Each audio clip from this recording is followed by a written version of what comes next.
So this is an older Troy Bilt string trimmer. I don't know what the condition is.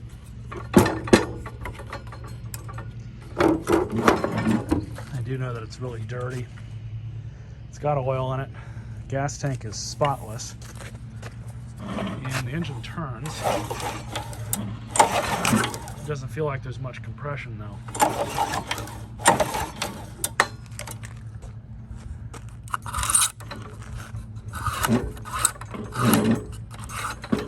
But we're gonna try and see if we can get it to start or not. So the bail cable is frozen.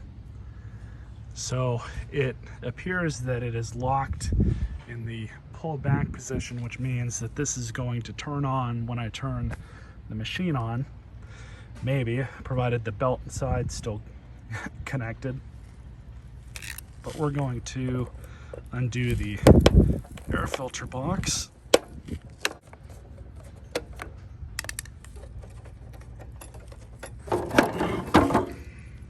Pretty dirty and under here.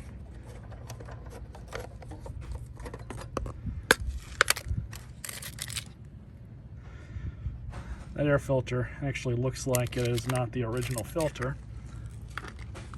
The carburetor, on the other hand, looks completely rusted out. I've got plenty of spare good carburetors, though I wouldn't even bother trying to fix this one. So basically, I'm just gonna shoot some starter fluid in, pull the cord and see what happens. Got it in rabbit.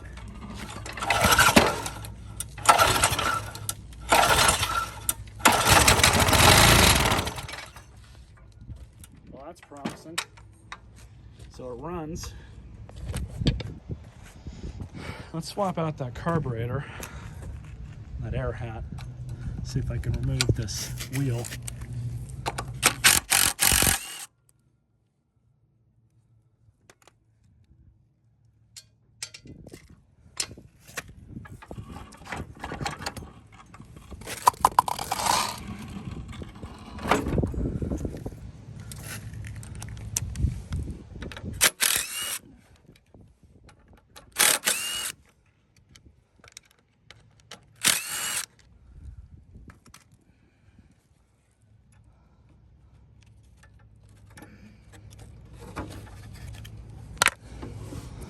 I need to get the vacuum out.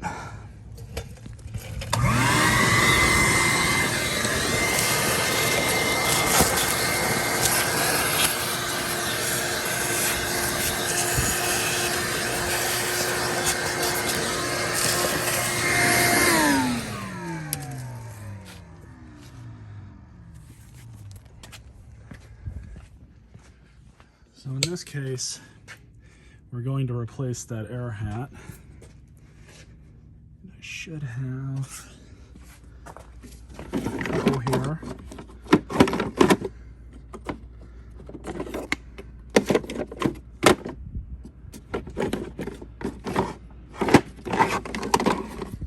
This one's even got a new gasket in it already. So we'll use this one. Worry about the filter in a bit.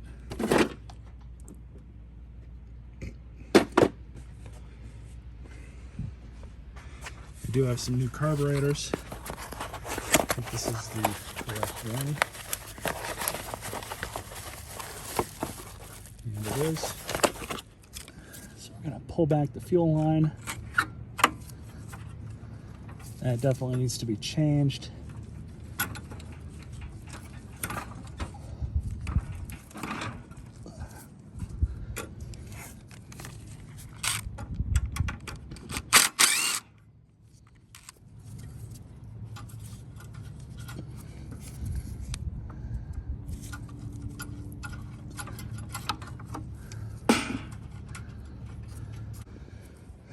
There's the carburetor.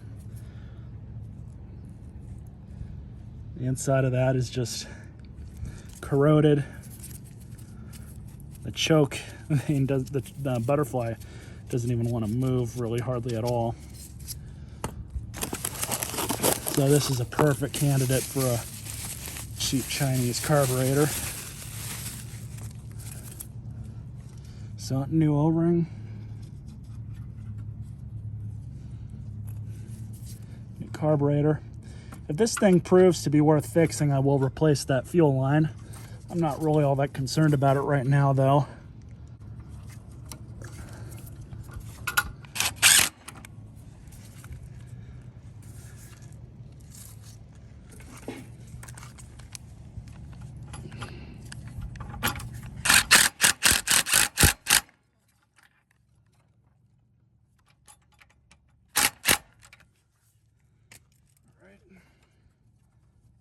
So, air hat.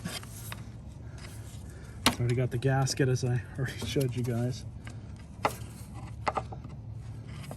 Damn, I might have to, that thing's in the way, so I'm gonna have to either change out the gas tank or find another one of these that doesn't have this part on it. Managed to find one that doesn't have that. So let's install this one. It does have the gasket on it.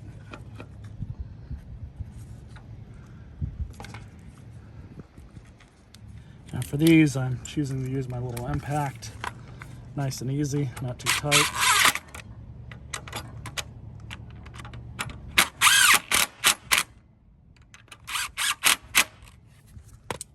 There we go.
Because the bell kit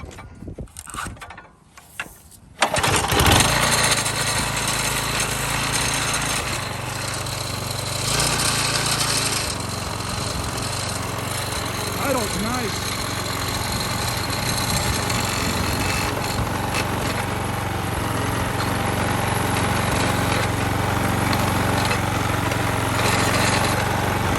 I've never seen that before on one of these.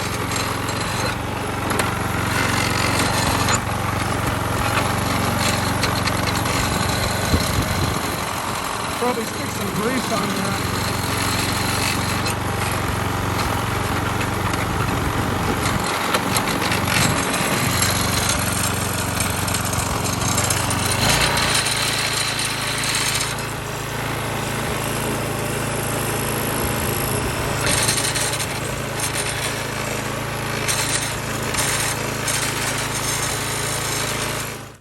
So really, until I get some research done on some of the parts I may need for this, this is going to be about where this part of the video is going to end, and the second part will hopefully be the complete restoration of this. Now, what's good about getting this engine working is because these engines can be swapped onto another one of these. They can be swapped onto a pressure washer. They can really be used anywhere where you need an engine that has a heavy flywheel and no blade brake. And you can trust me on that I definitely have another use for it, such as a tool like that, or like the pressure washer, or my other one here. these are engines that I am constantly in shortage of, and I've had jury rig other engines that were originally made for push mowers that had the blade brake system on it that I've had to remove and put the bigger flywheels on and convert them. But 100%, it's so much easier just to have an engine that's already done up, that works, that I can just take this off, put it on the shelf. If anything on the frame of this is just totaled, not worth fixing. So I'm not really worried about it either way. So it kind of is what it is, but you guys will see a part 2 on this, hopefully. If not, you'll at least see an update. But stay tuned for that.